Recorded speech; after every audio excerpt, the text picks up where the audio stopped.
nous abordons la constitution des entreprises où la responsabilité est illimitée. Quels sont ces types d'entreprises, bien sûr, hein? Nous trouvons dans ce type d'entreprise où la responsabilité n'est pas limitée aux apports, tout d'abord, les entreprises individuelles. Alors, c'est vrai que ça sort un peu de notre thème, puisqu'il ne s'agit pas de société, mais autant en dire un mot très rapide. Elles ne sont pas constituées sous forme de société, d'accord, mais nous allons en parler un petit peu malgré tout dans quelques instants. Et puis le type le plus important sont les sociétés à responsabilité illimitée, qu'on appelle les sociétés de personnes. Les plus connus sont la SNC, la société en non collectif, hein. Les sociétés en commandite simple sont moins fréquentes, mais il y a bien sûr d'autres types de sociétés. Nous allons en parler. Mais il faut approfondir les sociétés de personnes, malgré tout. Parlons d'abord des principes à connaître qui se rattachent à ces sociétés de personnes. Principes ou caractéristiques, bien sûr. D'abord, le nombre d'associés est en principe réduit du fait de cette responsabilité illimitée, donc importante, hein, et parfois même solidaire, c'est-à-dire qu'on est responsable aussi des autres associés, pas seulement de nos actions. Donc, au moins 2 associés, bien sûr, hein. La loi ne fixe pas de maximum, mais on tend bien sûr vers un nombre d'associés restreint, parce que pour partager une responsabilité aussi importante, eh bien, il vaut mieux avoir confiance aux autres associés, hein. Alors, d'abord, il faut savoir aussi que ces associés ont la qualité de commerçants, puisque la société, nous le verrons, est commerciale. Et ensuite, cette société est caractérisée par ce que vous connaissez, l'intuitu personae, car l'association est fonction de la personne avec qui on va travailler. C'est-à-dire, il y a une question de confiance, une question de connaissance de la personne. La responsabilité est trop large pour agir en la matière avec légèreté. Puis le régime fiscal, il faut en parler aussi, hein, c'est l'une des caractéristiques de ces sociétés de personnes. Le régime fiscal sera principalement l'impôt sur le revenu. Donc ce n'est pas la société qui sera imposée, mais les associés de la société à titre personnel. Leur répartition, comme nous le verrons plus tard, seront en fonction de la détention qu'ils ont dans le capital social pour la plupart du temps, hein. Mais il y a une option possible, même pour ces sociétés, ou pour certaines d'entre elles, une option possible à l'impôt sur les sociétés. Tout ça, nous le développerons au fur et à mesure. Et nous allons aborder à présent l'essentiel du problème, c'est-à-dire la comptabilisation.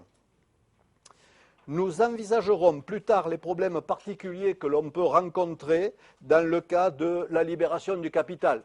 Comme je le disais dans le sommaire, il va y avoir des obstacles, des appels fractionnés, ce qui est quand même normal, mais il peut y avoir des défaillances, des retardataires, etc. Comment nous traiterons cela un peu plus tard.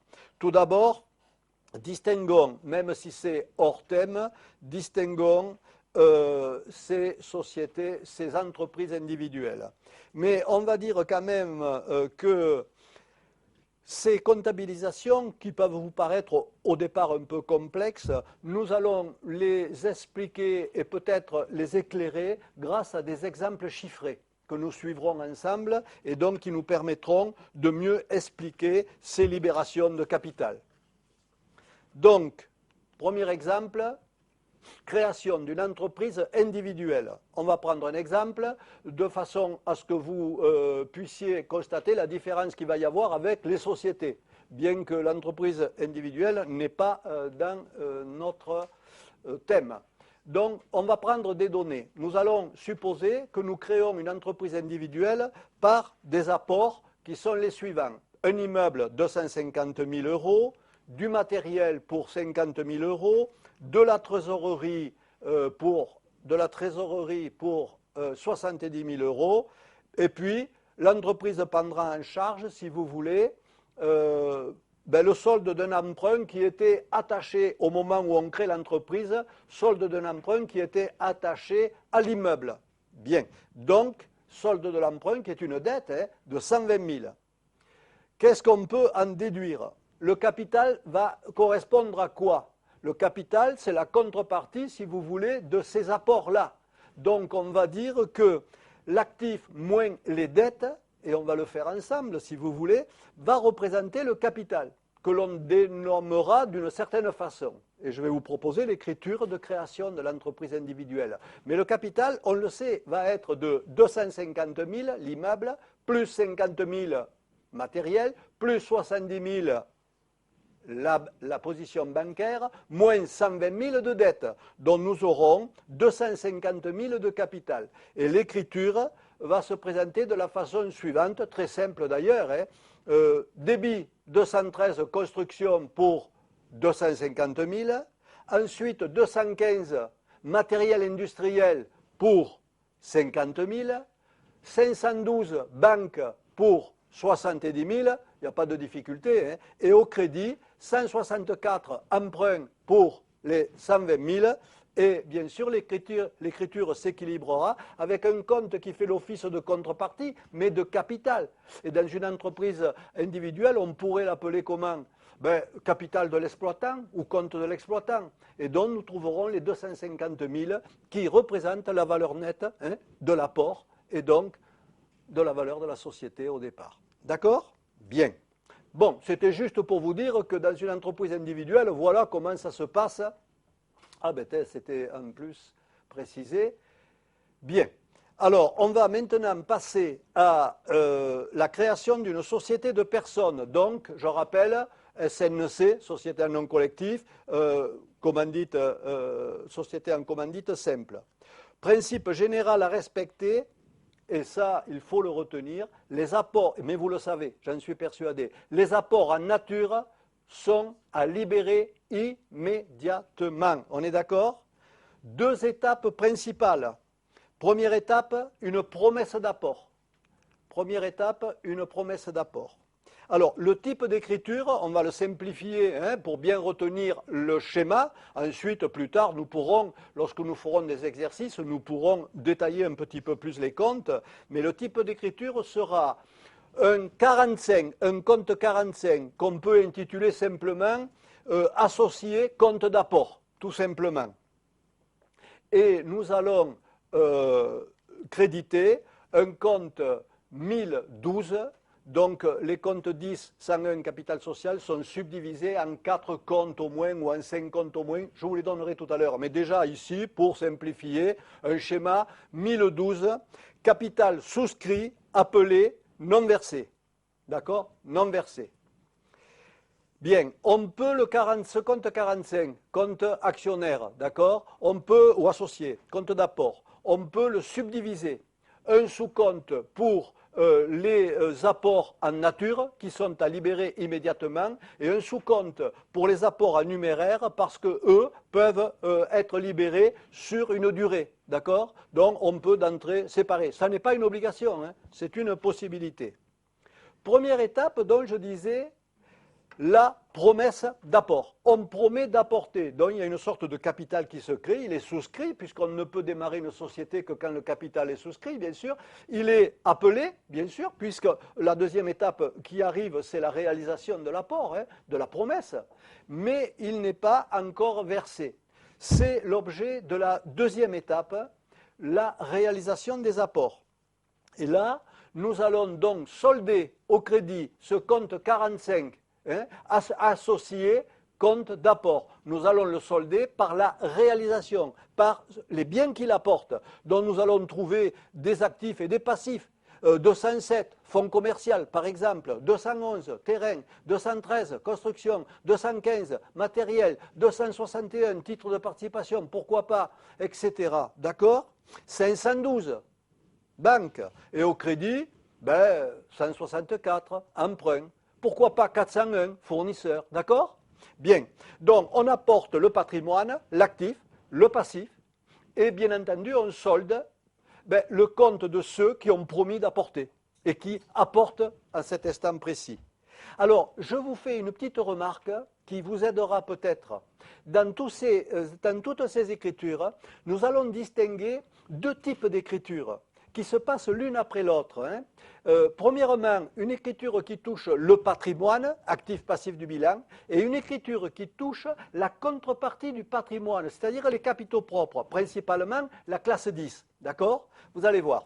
Donc, on va regarder. Donc, nous venons de traiter le patrimoine, puisqu'il a apporté avec un solde du 45, classe 2 et classe 4, classe 5, etc. Alors, regardons maintenant la contrepartie, c'est-à-dire les comptes de capitaux. Eh bien, nous allons passer une autre écriture qui sera le 1012 que nous avons créé lors de la promesse, hein, capital souscrit appelé non versé. Ben, il est versé. Il est versé puisqu'il y a réalisation. Donc, on va le solder, débiter, par un crédit de 1013, un autre sous-compte, 1013, capital souscrit appelé versé. Il est à présent versé. Donc, on suit... à mon avis, mais c'est tout à fait personnel, ce n'est pas d'une très grande utilité, mais bon, c'est prévu comme ça, donc on va le respecter, on va suivre le cheminement.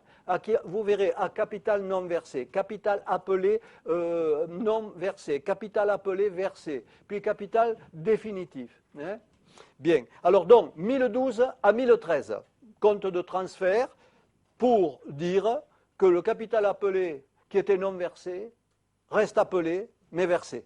Bien. Et puis, puisqu'il est versé, pourquoi le garder à 1013? Une fois que l'opération est terminée, il y a possibilité de solder le 1013, débit de capital appelé versé, et on va le mettre où? Ben, dans le compte définitif capital social 101. Ça suffit amplement comme sous-compte 101 capital social. D'accord? Eh bien, rappelez-vous de cette structure d'écriture parce qu'elle reviendra souvent. Hein? On va la retrouver très fréquemment. Bien, alors, imaginons, on va compliquer un petit peu, imaginons qu'il y ait des appels fractionnés. Ça ne peut toucher que les apports en numéraire, puisque nous avons dit que les apports en nature doivent être libérés intégralement. Bien, ce n'est pas une anomalie, les appels fractionnés. La loi permet, pour certaines sociétés, de libérer les apports en numéraire en plusieurs appels, en plusieurs fractions. Donc, est-ce que ceci va nous compliquer la vie, hein? C'est la question que l'on peut se poser. Dans la mesure où c'est possible et c'est légal, la comptabilité va s'adapter à ce fractionnement. Par exemple, nous avons au départ une promesse d'apport. On va positionner la promesse d'apport et on va voir comment ça se passe. Alors, on va positionner la promesse d'apport, 45 associés compte d'apport, bien sûr, pour la totalité de la promesse d'apport, totalité du capital finalement, hein, à 1011. Voilà encore un sous-compte de classe 10, hein, 1011, capital souscrit non appelé. C'est la promesse d'apport, d'accord? Et pour la totalité. Bien. Imaginons que, comme dans certaines sociétés, il y ait d'entrée l'appel minimum qui est de 50%, d'accord? Du numéraire, 50%. Eh bien, on va traiter ces 50% de la manière suivante. D'abord, le compte 1011 n'est plus valable, puisqu'il s'appelle capital souscrit non appelé. Or, on appelle 50%. Donc, on va solder le 1011 capital souscrit non appelé pour ces 50%, ce qui est quand même assez logique. Et on va le virer dans un sous-compte toujours de la classe 10, si vous voulez, mais qui va, sur lequel on va voir apparaître le mot appelé, puisqu'il est. Hein. Donc, 1012, capital souscrit, appelé, non versé. Pas versé, il est simplement appelé. D'accord? Bien voir ce cheminement. Et en plus, il va falloir maintenant, parce qu'il y a une partie de capital appelé et une partie de capital non appelé, il va falloir prévoir une écriture particulière pour ventiler un peu cette promesse d'apport. D'accord? Donc, on va solder le compte 45. On va simplement le ventiler. Hein. On va solder le compte 45 associé apport en numéraire, si vous voulez, si on a utilisé le sous-compte apport en numéraire. D'accord? Bien. Pour la totalité, on va le solder et on va ventiler. D'abord, on va de 45, on va passer à un 45, on va débiter un autre 45, un sous-compte qui sera associé, capital appelé, non versé. Pour les 50%, on appelle et on attend le versement, d'accord? Pour les 50%. Et l'autre partie des 50%, on peut la qualifier comment? Comme capital non appelé. Mais ça devient, si vous voulez, un compte un petit peu inverse. C'est pour cela qu'on va le retrouver, contrairement aux autres, à l'actif du bilan. Le compte 109 sera utilisé. Et ce 109 s'intitule, le 9 d'ailleurs veut dire quelque chose d'un peu contraire au sens normal. Hein. Le 109 que l'on trouvera en tête du bilan actif s'intitule actionnaire, capital souscrit, non appelé. Donc, entre le 109 à 50%, le 45, vous voyez la différence, 1, imaginons le 1 fait penser à du stable, ça va durer. 45, la partie appelée. 4, classe 4, dette à court terme. Et on solde le 45 qui, lui, était global, qui était simplement une promesse, dont la promesse est ventilée. Un capital appelé, capital non appelé. Hein? Bien. Alors, nous avons donc soldé, ventilé ces comptes, et puis après, il est appelé. S'il est appelé, il doit être versé. Ces 50% doivent être, maintenant qu'ils sont appelés, doivent être versés. Et là, on va passer quoi? Ben d'abord, une écriture qui touche le patrimoine. Je vous le rappellerai souvent, cette distinction. Ben, les gens, c'est du numéraire, ils s'exécutent 512 débits. 512 débits pour 50%, la partie appelée, si vous voulez. Hein. Crédit quoi? Ben, le 45, puisque actionnaire, capital appelé, non versé. Hein, il était appelé, mais il n'était pas versé. Maintenant, il faut le solder, puisqu'il y a cette réalisation. Et il y a encore une écriture à passer, parce que nous avons ce 1012 qui a été crédité, capital souscrit, appelé, non versé, et comme il y a la réalisation de ces 50%, il faut le virer, comme d'habitude, au compte 1013, actionnaire ou associé, capital souscrit, appelé, versé. 50% sont versés. Hein? Donc, nous sommes dans la réalisation du capital. Alors, pour faire un point après ces quelques écritures, essayons de raisonner un peu simplement.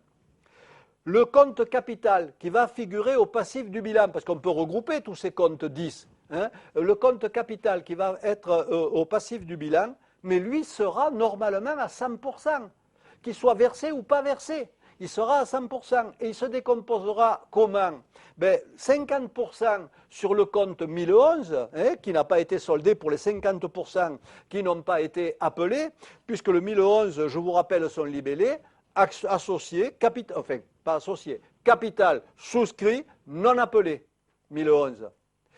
Et le 1013 que nous venons de créer, mais à l'instant, capital souscrit, appelé et versé. Donc, et vous savez, si vous avez en tête les liasses fiscales, vous savez qu'en face du capital, dans la colonne libellée, il y a entre parenthèses don versé.